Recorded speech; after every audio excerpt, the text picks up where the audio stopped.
Hello students, मैं हूं विकास और मैं आप सभी का नॉलेज बीम यूट्यूब चैनल के एक नए वीडियो में पुनः स्वागत करता हूं। स्टूडेंट, जैसा कि क्लास 12 के स्टूडेंट्स के लिए यूपी बोर्ड एग्जाम 2021 को ध्यान में रखते हुए इंग्लिश का मॉडल पेपर लेकर आता हूं। तो आज के इस वीडियो में मैं क्लास 12 के स्टूडेंट्स के लिए इंग्लिश का मॉडल पेपर लेकर आया हूं। इस मॉडल पेपर को आप अच्छे से तैयार कर लीजिएगा, क्योंकि इसमें जो भी क्वेश्चंस मैंने लिखे हैं या प्रीवियस ईयर बोर्ड एग्जाम में पूछे जा चुके हैं और काफ़ी इंपॉर्टेंट भी हैं।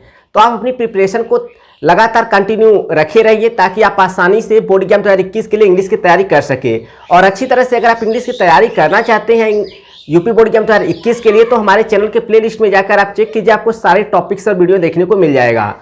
तो मैं वीडियो स्टार्ट करूं उससे पहले आपको बताना चाहूँगा कि इस वीडियो के डिस्क्रिप्शन में मैंने अपने मोबाइल एप्लीकेशन का लिंक दिया हुआ है, जिससे अगर आप प्ले स्टोर से इंस्टॉल कर लेते हैं तो आपके एग्जाम के लिए भी काफ़ी हेल्प मिलने वाला है। तो चलिए बगैर समय वेस्ट के वीडियो स्टार्ट करते हैं और यूपी बोर्ड एग्जाम 2021 को ध्यान में रखते हुए क्लास 12 के स्टूडेंट्स के लिए इंग्लिश का ये जो मॉडल पेपर है उसे हम लोग देख लेते हैं और समझ लेते हैं। तो स्टूडेंट, जैसा कि देख सकते हैं यहाँ पर मैंने क्लास 12 के स्टूडेंट्स के लिए इंग्लिश का मॉडल पेपर शो किया हुआ है। तो यह जो मॉडल पेपर है यह यूपी बोर्ड एग्जाम 2021 को ध्यान में रखते हुए मैंने तैयार किया हुआ है। और इस पेपर का जो रूपरेखा है बिल्कुल बोर्ड एग्जाम के क्वेश्चन पेपर की तरह है। आपको जैसा बोर्ड एग्जाम में इंस्ट्रक्शन देखने को मिलेगा, जिस तरह से बोर्ड एग्जाम में आपको क्वेश्चन पेपर देखने को मिलेगा, सेम वैसे ही इस मॉडल पेपर को मैंने तैयार किया है, ताकि आपको बोर्ड एग्जाम में किसी तरह का क्वेश्चन पेपर को लेकर प्रॉब्लम ना हो। आपको बोर्ड एग्जाम में जो इंग्लिश का क्वेश्चन पेपर होगा उसमें थोड़े से क्वेश्चन आपको डिफरेंस देखने को मिल सकते हैं, लेकिन जो पेपर का रूपरेखा होगा सेम इसी मॉडल पेपर की तरह होगा। तो इस वजह से आप इस इंग्लिश के मॉडल पेपर को अच्छे से तैयार कर लीजिएगा और अच्छे से समझ भी लीजिएगा, क्योंकि इसमें जो भी मैंने क्वेश्चंस लिखे हैं काफ़ी इंपॉर्टेंट हैं। तो चलिए इस क्वेश्चन पेपर को देखते हैं। तो जैसा कि आप सभी लोग जानते हैं, आपको जो इंग्लिश का क्वेश्चन पेपर देखने को मिलेगा उसका इंटरफेस कुछ इस तरह से होगा। आपको सबसे पहले पेपर में अपना अनुक्रमांक फिलअप करना होता है, उसके बाद आपको अपना नाम फिलअप करना होता है, उसके बाद पेपर का कुछ कोडिंग होता है। उसके बाद देख सकते हैं सन 2021 के लिए इंग्लिश का मॉडल पेपर है क्लास 12 के स्टूडेंट्स के लिए, और टोटल जो मार्क्स है वह 100 है। और समय की बात करें तो आपको 3 घंटे 15 मिनट समय दिया जाता है, जिसमें से 15 मिनट आपको यह क्वेश्चन पेपर पढ़ने के लिए निर्धारित रहता है। इसके बाद चलिए हम लोग कुछ निर्देश देखते हैं जो कि आपको क्वेश्चन पेपर में देखने को मिलता है। तो पहला जो निर्देश है वह है कि यह जो क्वेश्चन पेपर है वह सेक्शन ए और सेक्शन बी में बटा हुआ है। और जो दूसरा निर्देश है कि ये जो क्वेश्चन नंबर आपका 10 है उसमें आपको पहला, दूसरा, तीसरा करके 3 पार्ट देखने को मिलेंगे, जिसमें से केवल एक ही पार्ट का आपको उत्तर देना है। और तीसरा निर्देश है कि इसके अलावा दूसरे सभी प्रश्न क्या हैं, अनिवार्य हैं। इसके बाद आपका सेक्शन ए से संबंधित जो प्रश्न है वह स्टार्ट होते हैं। तो सेक्शन ए में इंग्लिश बुक से संबंधित क्वेश्चन पूछे जाते हैं। इसमें जो पहला क्वेश्चन है वह है explain with reference to the context any one of the following passages, अर्थात नीचे आ रहे गद्यांशों में से किसी एक का रेफरेंस कॉन्टेस्ट के साथ एक्सप्लेन कीजिए, अर्थात व्याख्या कीजिए। तो इसमें आपको ए बी करके 2 पैसेज देखने को मिलते हैं। केवल एक ही पैसेज का आपको रेफरेंस कॉन्टेस्ट के साथ एक्सप्लेनेशन करना होता है। यदि आप अच्छे से कर लेते हैं तो इसके लिए आपको 10 मार्क्स अर्थात 10 नंबर मिलते हैं। तो चलिए मैं आपको जो बी वाला पैसेज है वह भी दिखला देता हूं। और अगर आप रेफरेंस कॉन्टेस्ट के साथ एक्सप्लेनेशन नहीं कर पाते हैं तो आप हमारे चैनल को विजिट करके इस टॉपिक पर वीडियो देख सकते हैं और आसानी से तैयार कर सकते हैं। और यदि आप इंग्लिश प्रोज के लेसन्स को पढ़ना चाहते हैं तो हमारे second channel knowledge beam plus को ज़रूर विजिट कीजिएगा। इसके बाद बात करते हैं क्वेश्चन नंबर 2 की। तो क्वेश्चन नंबर 2 में आपको ए बी सी करके 3 प्रश्न देखने को मिलते हैं, जिसमें से केवल एक ही प्रश्न का आपको उत्तर लिखना होता है लगभग 30 शब्दों में। अगर आप सही ढंग से 30 वर्ड्स में आंसर दे देते हैं तो आपको इसके लिए 5 नंबर मिलता है। और यदि आप अभी तक जो भी आपके इंग्लिश प्रोज के लेसन हैं उनके क्वेश्चन आंसर तैयार नहीं किए हैं तो आप चैनल को मेरे विजिट करके आप आसानी से जो भी इम्पोर्टेंट लेसन है उनके क्वेश्चन आंसर तैयार कर सकते हैं।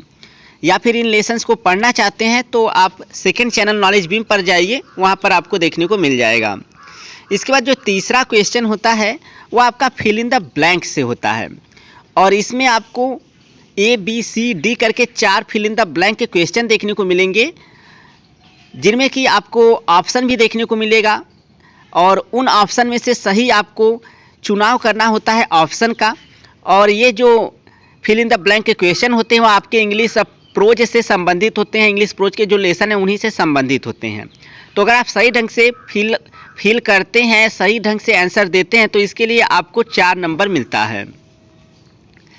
देख सकते हैं यहाँ पर क्वेश्चन है। इसके बाद जो क्वेश्चन नंबर 4 होता है उसमें आपको ABC करके 3 क्वेश्चन देखने को मिलते हैं, जिनमें से केवल आपको 2 ही प्रश्न का उत्तर देना होता है लगभग 30 वर्ड्स में। अगर आप सही ढंग से इन सारे क्वेश्चंस के आंसर दे देते हैं तो आपको इसके लिए 10 नंबर मिलते हैं। तो अगर आप इंग्लिश शॉर्ट स्टोरी के लेसन को अभी तक अच्छे से नहीं पढ़े हैं तो मेरे second channel knowledge beam plus पर जाकर इन लेसन्स को अच्छे से पढ़ लीजिएगा। तो यह आपका 10 नंबर का बहुत इंपॉर्टेंट क्वेश्चन है।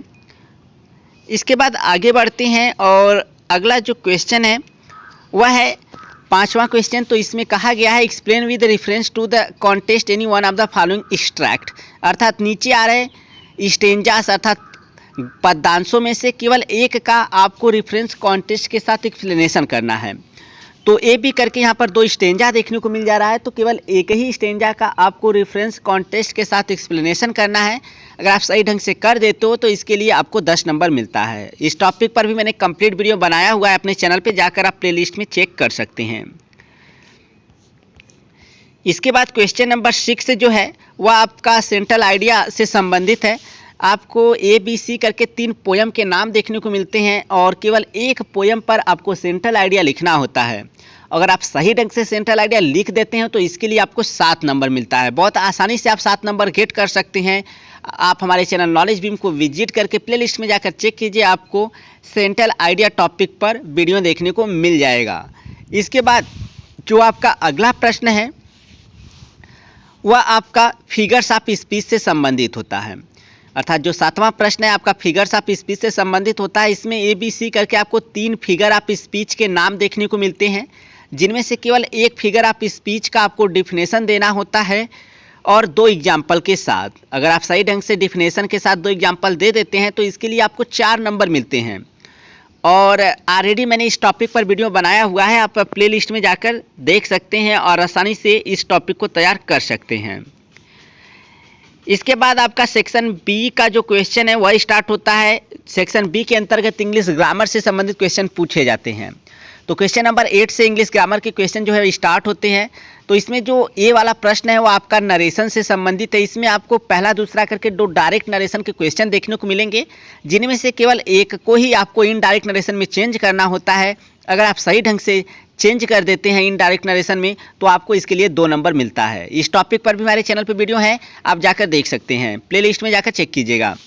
इसके बाद जो क्वेश्चन नंबर 8 का बी वाला प्रश्न है वह आपका सिंथेसिस से होता है, अर्थात आपको इसमें पहला दूसरा करके 2 क्वेश्चन देखने को मिलेंगे, जिसमें से कि आपको केवल एक ही का उत्तर देना होता है।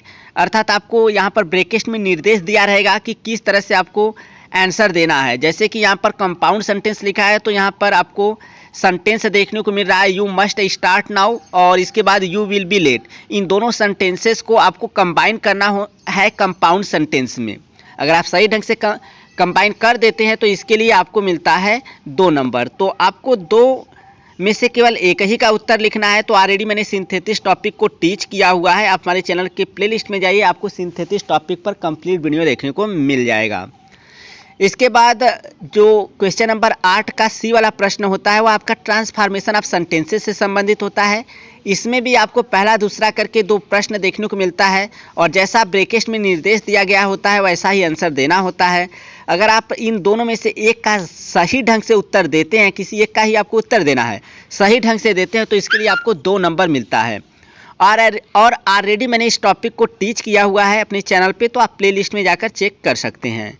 इसके बाद क्वेश्चन नंबर 8 का जो डी वाला प्रश्न होता है वह सिंटेक्स से संबंधित होता है, अर्थात आपको इसमें पहला दूसरा तीसरा चौथा करके 4 वाक्य देखने को मिलता है, जिसमें से केवल 2 ही वाक्य को आपको शुद्ध करके लिखना होता है, यानी करेक्ट करना होता है। अगर आप सही ढंग से करेक्ट कर देते हैं तो इसके लिए भी आपको 2 नंबर मिलता है। और इस टॉपिक को मैंने अच्छी तरह से टीच किया हुआ है, आप मेरे चैनल को विजिट करके इस टॉपिक को तैयार कर सकते हैं।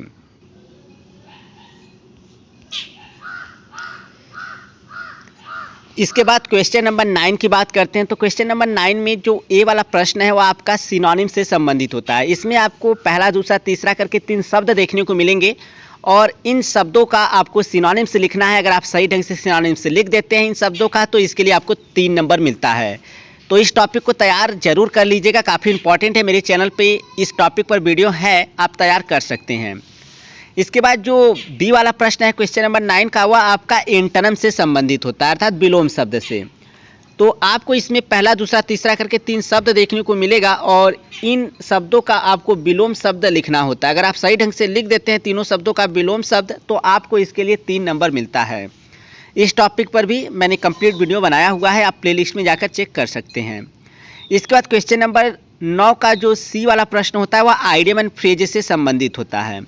तो इसमें आपको पहला, दूसरा, तीसरा, चौथा और 5वां करके 5 आइडियम एंड फ्रेज देखने को मिलते हैं, जिनमें से केवल 3 ही आइडियम एंड फ्रेज का आपको वाक्य में प्रयोग करना होता है ताकि इनकी मीनिंग स्पष्ट हो सके। अगर आप सही ढंग से यूज कर लेते हैं तो इसके लिए आपको 3 नंबर मिलता है। तो ऑलरेडी मैंने इस टॉपिक को टीच किया हुआ है अपने चैनल पर, तो आप प्लेलिस्ट में जाकर इस टॉपिक को तैयार कर सकते हैं। इसके बाद क्वेश्चन नंबर 9 का जो डी वाला प्रश्न है वह 1 वर्ड सब्स्टिट्यूशन से संबंधित है। इसमें आपको पहला, दूसरा, तीसरा करके शब्दों का समूह देखने को मिलेगा, जिसके लिए आपको एक शब्द लिखना होता है। अगर आप सही ढंग से लिख लेते हैं तीनों का तो आपको इसके लिए 3 नंबर मिलता है। और इस टॉपिक को भी मैंने कम्प्लीटली टीच किया हुआ है, तो आप प्लेलिस्ट में जाकर चेक कर सकते हैं। इसके बाद क्वेश्चन नंबर 9 का जो ई वाला प्रश्न होता है उसमें आपको पहला, दूसरा करके 2 शब्द देखने को मिलता है और इन दोनों शब्दों का जो ध्वनि है वह एक समान होता है, अर्थात होमोफोन से संबंधित यह क्वेश्चन है। और अगर आप इन दोनों शब्दों का वाक्य में सही ढंग से प्रयोग कर देते हैं ताकि इनकी जो मीनिंग है वह स्पष्ट हो जाए तो इसके लिए आपको 2 नंबर मिलता है। इस टॉपिक को भी मैंने कंप्लीट आपके लिए टीच कर दिया है, तो आप प्लेलिस्ट में जाकर चेक कर सकते हैं। इसके बाद क्वेश्चन नंबर 10 आता है। तो क्वेश्चन नंबर 10 में जैसा कि मैंने आपको बताया था, शुरू में निर्देश था कि इसमें आपको पार्ट 1, पार्ट 2 और पार्ट 3 देखने को मिलेगा। तो आपको केवल एक ही पार्ट का उत्तर देना है, तो आप पार्ट 1 का ही उत्तर दें, जिसमें कि आपको हिंदी से इंग्लिश में ट्रांसलेट करना होता है। यही आपके लिए सुइटेबल है। अगर आप इसका उत्तर देते हैं सही ढंग से तो इसके लिए आपको 10 नंबर मिलता है। तो यहाँ पर मैंने जो यह लिखा हुआ है गद्यांश, इसी को आपको हिंदी से इंग्लिश में ट्रांसलेट करना होता है। इसके बाद क्वेश्चन नंबर 11 की बात करें तो क्वेश्चन नंबर 11 में आपको A, B, C, D, E करके इस तरह से 5 टॉपिक देखने को मिलते हैं, जिसमें से केवल एक ही टॉपिक पर आपको ऐसे लिखना होता है। अगर आप सही ढंग से एक टॉपिक पर ऐसे लिख देते हैं तो इसके लिए आपको 12 नंबर मिलता है। तो यह काफ़ी इंपॉर्टेंट टॉपिक है और आप इस टॉपिक को अच्छे से तैयार कर लीजिएगा। मेरे चैनल को विजिट कीजिए, जो भी इंपॉर्टेंट ऐसे के टॉपिक हैं उन पर मैंने वीडियो बनाया हुआ है, तो प्ले लिस्ट में जाकर आप चेक कर सकते हैं और इस टॉपिक को तैयार कर सकते हैं। इसके बाद जो लास्ट क्वेश्चन है वह क्वेश्चन नंबर 12 है। इसमें आपको एक अनसीन पैसेज अर्थात एक अपठित गद्यांश देखने को मिलता है और इस अपठित गद्यांश को पढ़ने के बाद इसके नीचे जो प्रश्न दिए गए हैं उन्हीं प्रश्नों का आपको उत्तर लिखना होता है इस पैसेज के आधार पर। तो यह पैसेज आप पढ़ लीजिएगा। पढ़ने के बाद देखिए नीचे आएंगे तो यहाँ पर आपको A, B, C करके इस तरह से 3 प्रश्न देखने को मिलते हैं। अगर आप सही ढंग से इन प्रश्नों का उत्तर दे देते हैं तो इसके लिए आपको कुल 6 नंबर मिलेगा। पहला वाला जो प्रश्न है उसके लिए आपको 2, जो बी वाला प्रश्न है उसके लिए 2 और सी वाला जो प्रश्न है वह पहला दूसरा में बटा हुआ है, इसके लिए आपको 1-1 नंबर मिलेगा। अर्थात कुल 6 नंबर का क्वेश्चन नंबर 12 के अंतर्गत आपको देखने को मिलता है। तो आई होप स्टूडेंट्स आप इस मॉडल पेपर को अच्छे से तैयार कर लेंगे, क्योंकि यह काफ़ी इंपॉर्टेंट है बोर्ड एग्जाम की दृष्टि से। और अच्छी तरह से बोर्ड एग्जाम की तैयारी करना चाहते हैं तो आप हमारे second channel knowledge beam plus को भी ज़रूर विजिट करें और हमारे इस चैनल नॉलेज बीम के प्लेलिस्ट में जाकर चेक कीजिए। आपको इंग्लिश के सारे टॉपिक्स पर वीडियो देखने को मिल जाएंगे। और साथ ही साथ यदि आप एनडीए एंट्रेंस एग्जाम के लिए इंग्लिश की तैयारी करना चाहते हैं तो हमारे नए चैनल जिसका नाम है नॉलेज बीम, वहाँ पर आप ज़रूर जाएं, जिसका लिंक मैंने इस वीडियो के डिस्क्रिप्शन में दिया हुआ है। वहाँ पर भी जाकर आप अच्छी तरह से तैयारी कर सकते हैं। उम्मीद करता हूँ वीडियो पसंद आया होगा। Thank you. तो स्टूडेंट्स, यह था क्लास 12 के स्टूडेंट्स के लिए इंग्लिश का मॉडल पेपर। आई होप आपको यह मॉडल पेपर अच्छे से समझ में आ गया होगा। अगर आपको यह मॉडल पेपर अच्छे से समझ में आ गया और आपको ये वीडियो अच्छा लगा हो तो वीडियो को कीजिएगा लाइक और अपने उन फ्रेंड्स के साथ शेयर कीजिएगा जिनके लिए यह वीडियो यूजफुल हो सकता है। और साथ ही साथ यदि आप बोर्ड एग्जाम के लिए अच्छी तरह से इंग्लिश की तैयारी करना चाहते हैं तो हमारे चैनल को विजिट कीजिए, प्लेलिस्ट में जाकर चेक कीजिए। आपको सारे इंग्लिश टॉपिक पर वीडियो देखने को मिल जाएंगे। तो इस वीडियो में फिलहाल इतना ही, मिलते हैं नेक्स्ट वीडियो में। तब तक के लिए thank you so much for watching this video.